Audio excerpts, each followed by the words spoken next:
Pasal 45 ayat 3 Undang-Undang ITE kan gitu, dengan alat bukti permulaan sama, screenshot video, screenshot katanya ada pemerasan, screenshot adanya dugaan-dugaan yang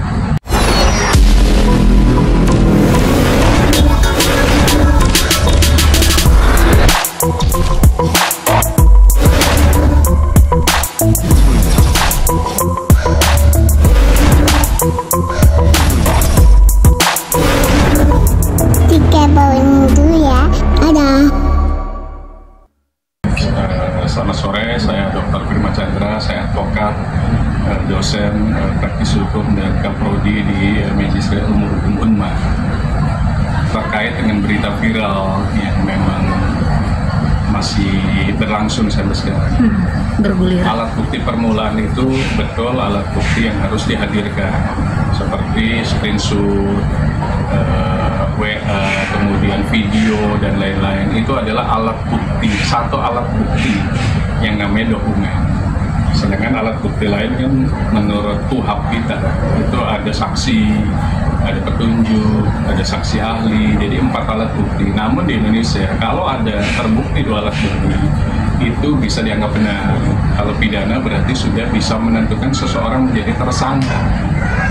Nah, tinggal ditambahkan alat bukti lainnya yang memang masuk ke ranah peristiwa hukum gitu. Sekarang siapa yang mendalilkan otomatis harus membuktikan. Kalau memang ternyata betul itu janin anak tersebut adalah anak dari RK, seyogyanya cuma satu yang harus dilakukan, itu adalah tes DNA. Namun secara logika pasti nggak mungkin mau pihak tergugat tersebut atau RK tersebut gitu. Yang bisa dilakukan sekarang itu bukan preskon. Preskon itu bukan peristiwa hukum, hanya menginformasikan ke masyarakat saja. Yang harus dilakukan adalah adu cepat, gugatan dan atau laporan polisi kan gitu.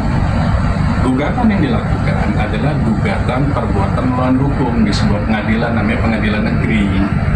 Di sana nanti ada gugatan, ada jawaban, ada replik, ada duplik, dan minta lagi ke majelis hakim agar unsur paksa untuk tergugat melakukan sebuah yang namanya tes DNA paternitas. Tes DNA paternitas itu hanya 2 dilihat. Pertama, persesuaian fakta mulai dari darahnya dan atau dari pipi dalam dari mulutnya. Nah, itu kan hal yang sensitif. Kalau tidak ada unsur paksa, pasti tergugat akan menolak kan gitu. Nah, jalankan, jangan preskon terus-menerus. Jalankan proses hukumnya. Namun dari pihak RK pasti tidak tinggal diam. Apa yang dilakukan? Berarti kan akan melakukan sebuah kegiatan yang namanya laporan polisi terkait dengan peristiwa penghinaan dan atau pencemaran nama baik yang masuk di pasal 310, 311 KUHP, junto pasal 27 ayat 3, junto pasal 45 ayat 3 Undang-Undang ITE kan gitu.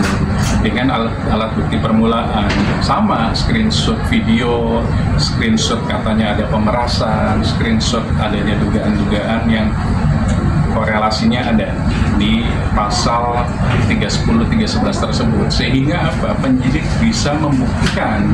Karena kalau tanpa ada LP, bagaimana penyidik kepolisian dalam hal ini Krimum dan atau Krimsus di Polda atau Polres membuktikan adanya dugaan delik tindak pidana pencemaran nama baik. Jadi sekarang harus dilakukan adalah adu cepat. Yang satu melakukan gugatan perbuatan melawan hukum di pengadilan, yang satu melakukan LP di kepolisian, sehingga unsur pidananya terbukti dan atau tidak terbukti, karena masing-masing berproses. Di pengadilan ada namanya jawaban, kemudian replik, duplik, ada pembuktian. Sama di kepolisian juga ada namanya BAP pelapor, BAP saksi, BAP ahli, BAP terlapor, kemudian gelar perkara yang dihadiri oleh Bitkum, dihadiri oleh Propam, dihadiri oleh penyidik, sehingga kasus ini bisa naik ke penyidikan atau digugurkan kan begitu, masing-masing punya peristiwa hukum. Jadi kalau menurut saya dua-duanya harus segera, atau sesama lawyer bertemu. Nah ini mestinya lawyer dari LM, advokat dari LM, lawyer dari LK bertemu tanpa pengetahuan media, lakukan perdamaian karena damai itu indah. Lakukan itu karena apa? Kalau sudah peristiwa hukum pasti dicatat di lembaga negara, baik di kepolisian dan atau di pengadilan, otomatis kan ada nomor perkara. Begitu juga LP, ada nomor LP. Kalau di belakang itu mereka bertemu dan masing-masing melakukan sebuah upaya, kenapa itu tidak dilakukan? Kalau preskon masing-masing melakukan upaya penyerangan, itu nggak akan selesai. Karena apa? Sama pidana ataupun perdata yang kita miliki itu ada namanya upaya hukum biasa dan upaya hukum luar biasa. Meskipun bersalah di tingkat pertama, let's say misalnya LP menjadi tersangka, tersangka itu belum tentu bersalah. Yang membuktikan seseorang bersalah itu harus ada putusan hukum yang inkrah. Inkrahnya dari mana? Bukan pengadilan negeri, bukan pengadilan tinggi, tapi Mahkamah Agung yang menyatakan bahwa tidak ada upaya hukum berikutnya, sehingga menjadi final and binding, sehingga menjadi inkrah. Sama di kepolisian juga begitu. Jadi pada saat terbukti menjadi tersangka, itu kan naik tahap juga di kejaksaan pengadilan. Pengadilan ada pengadilan tinggi, ada Mahkamah Agung, sama. Jadi kalau mau adu cepat dan atau lakukan pertemuan tanpa pengetahuan media, lawyer dari LM dan lawyer dari RK, silakan lakukan dengan komprehensif dan bijak. Isu ini kan udah seperti bola liar ya, dan sekarang itu kan saling tantang adu kuat bukti, bisa nanti atau yang lebih besar RK atau jaduan, itu bagaimana nanti jika kuat bukti? Adu alat bukti itu seyogyanya bukan di preskon, seyogyanya di tempat uji materi. Kalau pidana berarti di kepolisian, kalau perdata berarti di pengadilan. Jadi silakan semestinya lakukan adu cepat saja. Jangan hanya preskon saja, jangan hanya omong-omong aja gitu. Tapi lakukan upaya hukum. Karena apa? Upaya hukum itulah dasar komprehensif yang dianut oleh negara kita, Eropa Continental Justice System. Itu yang paling penting. Jangan hanya preskon tidak memiliki kekuatan hukum gitu. Preskon kan belum masuk ke peristiwa hukum, hanya menginformasikan. Takutnya nanti semakin banyak preskon, semakin banyak celah alat bukti pencemaran nama baiknya. Jadi lebih baik lakukan dua upaya litigasi dan upaya non-litigasi. Litigasinya lewat jalur hukum, non-litigasinya bertemunya para lawyer LM dan lawyer RK untuk melakukan upaya, dan damai itu indah. Bang, tanggapan Abang sendiri, kasus ini dianggap menutupi sebuah kasus besar. Kalau kami sebagai praktisi hukum pasti akan berbicara terkait hukum saja. Kalau hukum berarti yang dilihat adalah fakta yuridis dan fakta non yuridis, itu saja. Kalau sudah politis, yang harus bicara adalah orang yang mengerti ilmu politis. Artinya biarkan sesuai kemampuan tupoksi masing-masing. Kalau kami berbicara terkait politis, pasti kami bukan ahli politis, kami adalah ahli hukum. Jadi ahli hukum harus sesuai dengan fakta yang dihadirkan, dihidangkan dan disampaikan ke pengadilan dan atau ke kepolisian. Apa melihat banyaknya orang-orang yang ikut masuk ke permasa ini, kan misalnya mulai dari Ayaulia, banyak orang-orang pansos gitu Bang, gimana Bang? Komentar gitu soal kasus. Hal-hal itu silakan saja, mau pansos atau apa, tapi kalau sudah masuk ke ranah hukum, silakan dijadikan saksi fakta kalau memang beliau tahu. Jadi pada saat dilakukan gugatan atau dilakukan LP, orang yang pansos tadi kan pasti memiliki alat bukti, masukin sebagai saksi aja. Dan saya yakin belum tentu mau. Tapi kan itu pakar telematika juga sempat ditanya ini kan soal keaslian apa video sama apa namanya voice note ya. Nah, itu rekam suara yang beredar. Kalau video dan lain-lain itu kan berarti ada peristiwa hukum yang berbeda. Misalnya kalau video katakanlah video yang tidak patut gitu. Kan ada LP sendiri terkait dengan yang sifatnya mungkin tidak layak gitu. Nah itu mungkin LP tersendiri. Kalau menurut saya jangan disangkut pautkan, kecuali dalam video tersebut